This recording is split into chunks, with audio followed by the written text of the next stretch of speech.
Good day, Louisian Stars. I am your teacher, Rachel, and I will be reviewing you for the second grading examination. So, tips for you to enjoy your Christmas break. You have to get high scores in your periodic tests. And then next, you have to complete all the learning tasks in the second grading.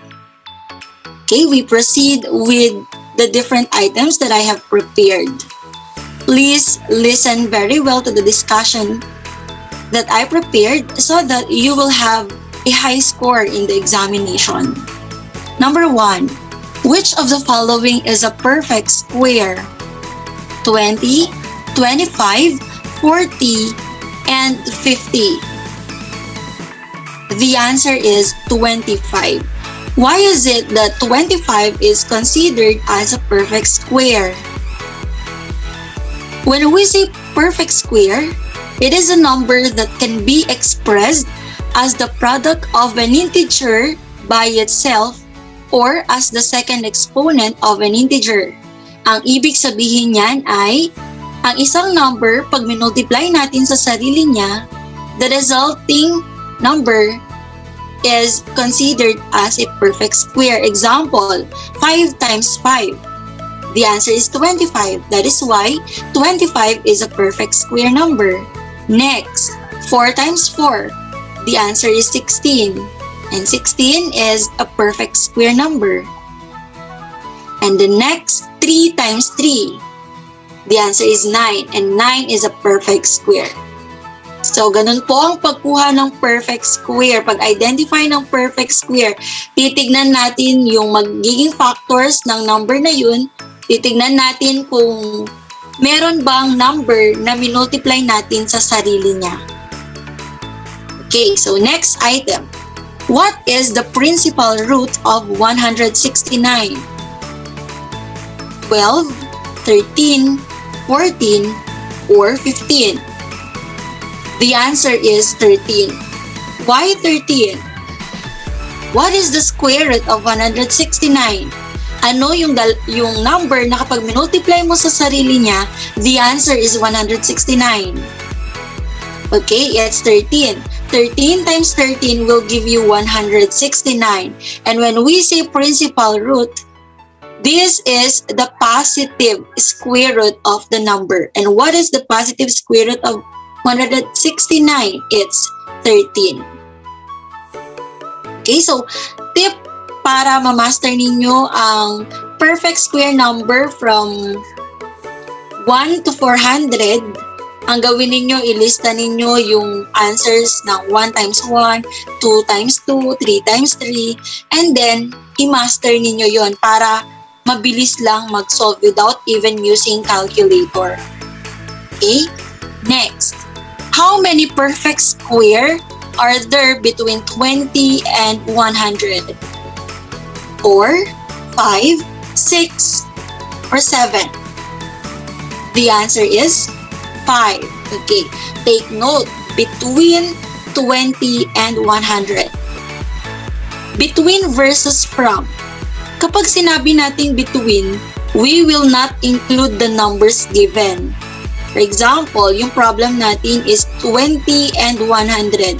So, hindi po kasali yung 100. So, mag-start tayo from 21 to 99. Be careful. Kapag sinabi naman natin from, we need to include the numbers stated.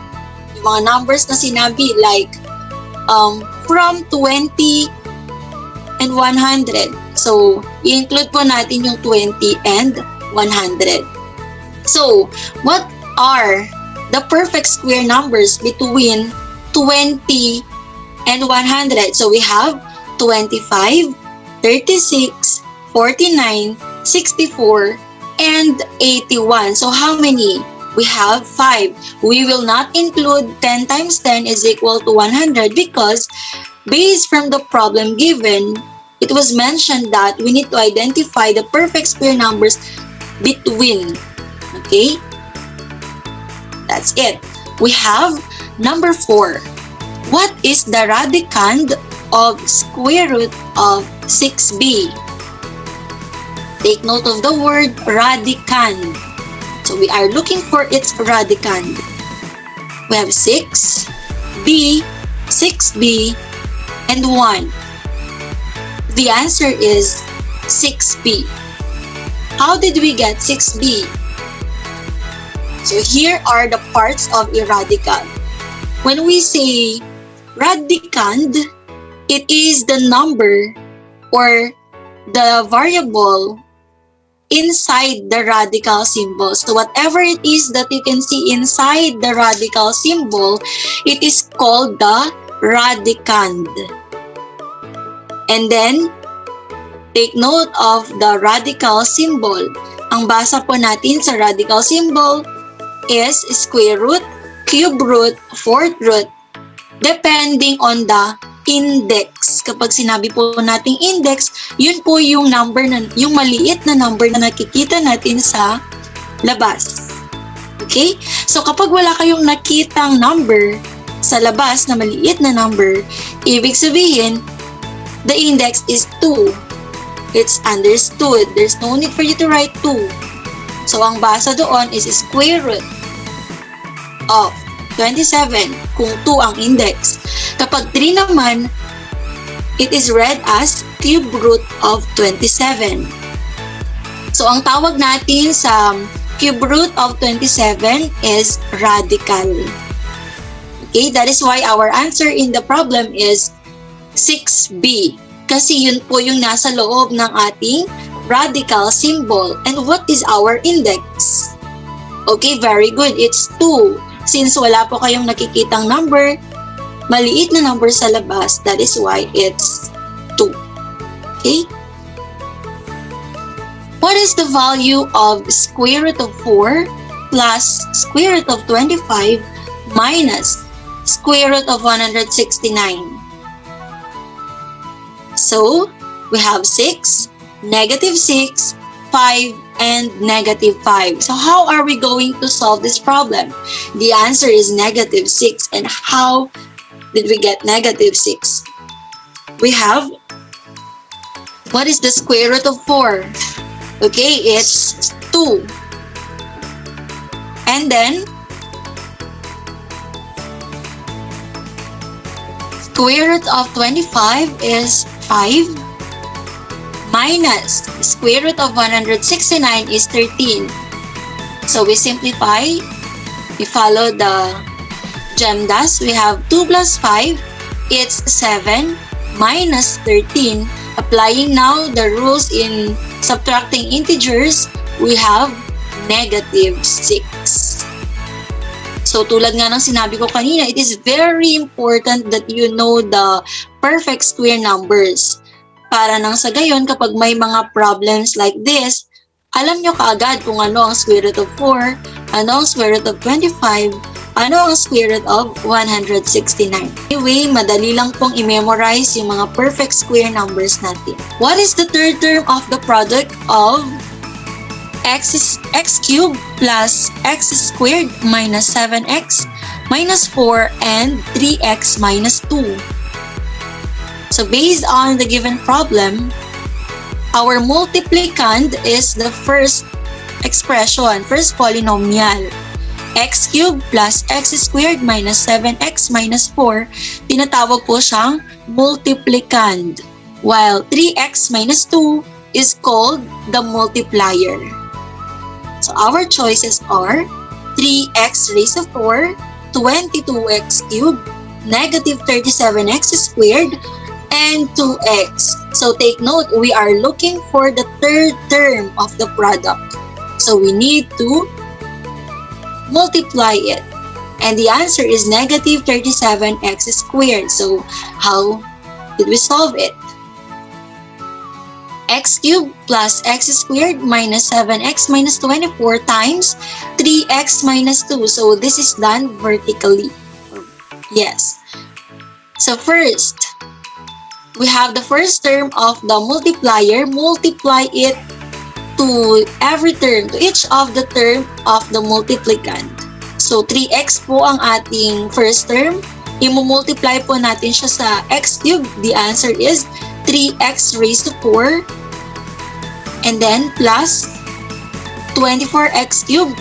We multiply 3x times 8x squared, and then 3x times negative 7x, the answer is negative 21x squared. And then 3x times negative 4, the answer is negative 12x. We are now done with the first term of the multiplier. Let's proceed to the second term, and the second term is negative 2. Negative 2 times x cubed is negative 2x cubed. Negative 2 times x squared, we have negative 16x squared. Negative 2 times negative 7x, we have positive 14x.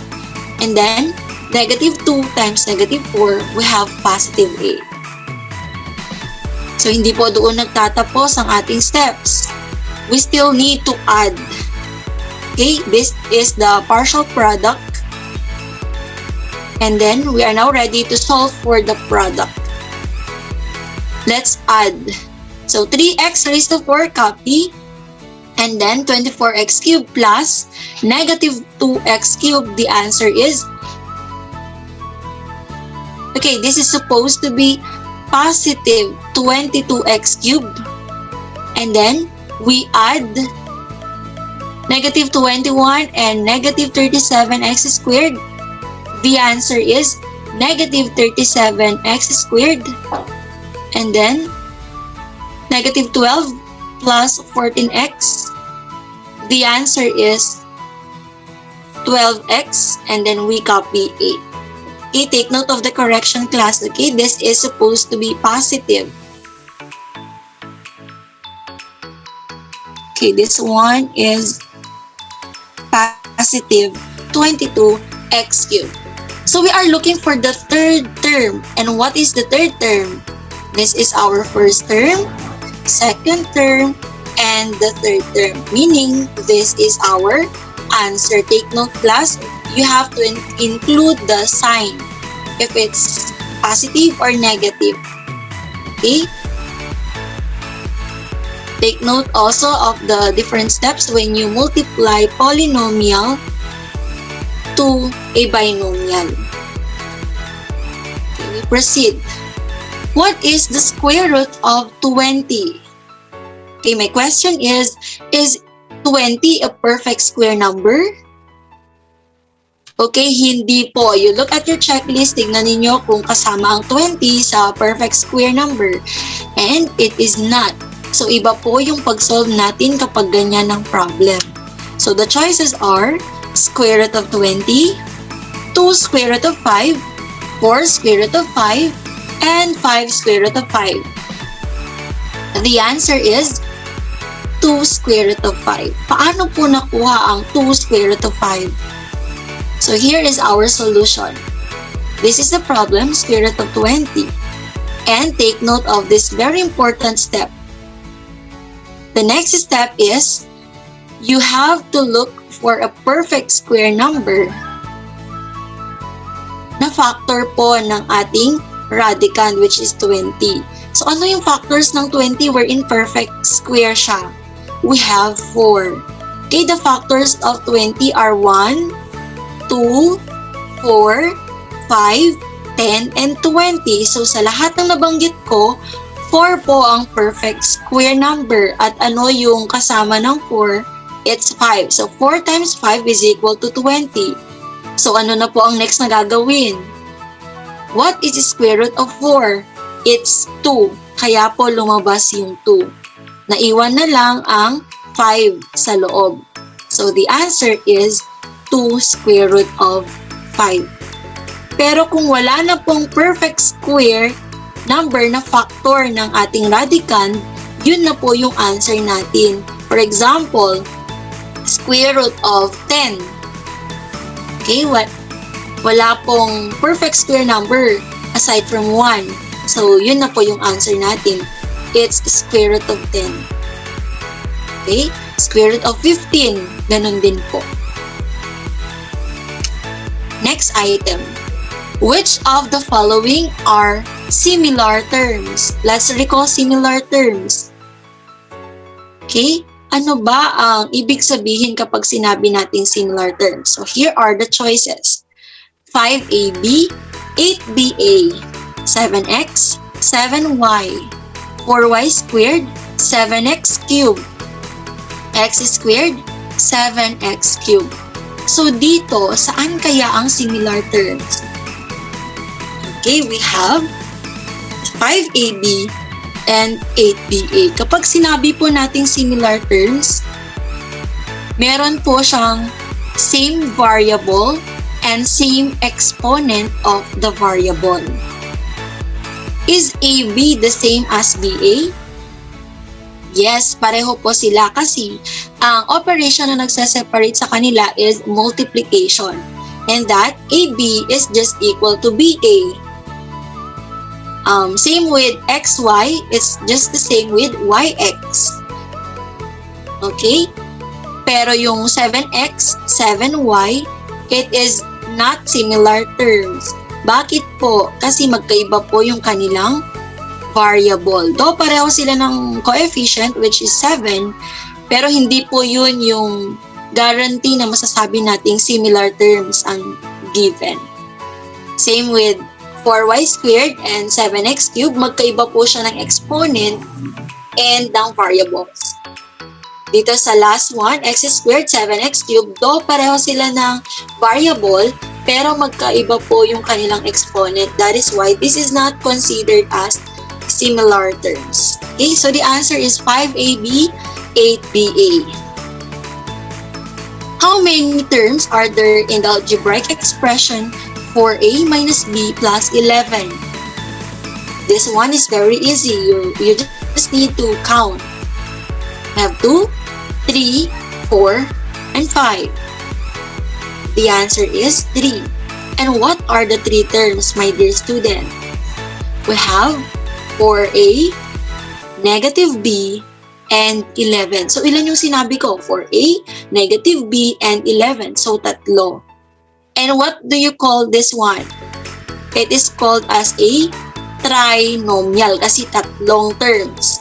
Paano kapag isang term? We call it as monomial. Kapag dalawa, binomial. Kapag tatlo, trinomial. At kapag marami, multinomial. And we have number 10. What is the degree of the second term of the expression 8x cubed minus 7x squared plus 5x minus 4? Take note, the problem is requiring us for the degree of the second term. Ano nga ba ang ating second term? It's negative 7x squared. At kapag sinabi nating degree, ano yung exponent niya? Okay. So here are the choices. 3, 2, 1, 0. Okay, nasabi ko na kanina that our second term is negative x squared. At kapag sinabi nating degree, ano yung exponent niya? Yun lang ang basis ninyo. So the answer is 2. Yung 3 na choice dito, saan siya? Okay, dito sa ating first term. How about yung 1? Exponent siya ng ating third term. And yung 0, yun yung degree ng ating last term. Take note, kapag constant po, ang degree niya is 0. Okay?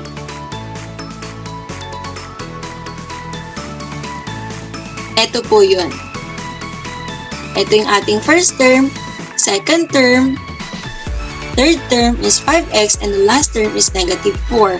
So, we are asked to identify the degree of the second term, and the answer is 2. Take note, this is one of the easiest lesson, yung pag-identify natin ng degree at pag-identify natin kung ilang terms siya.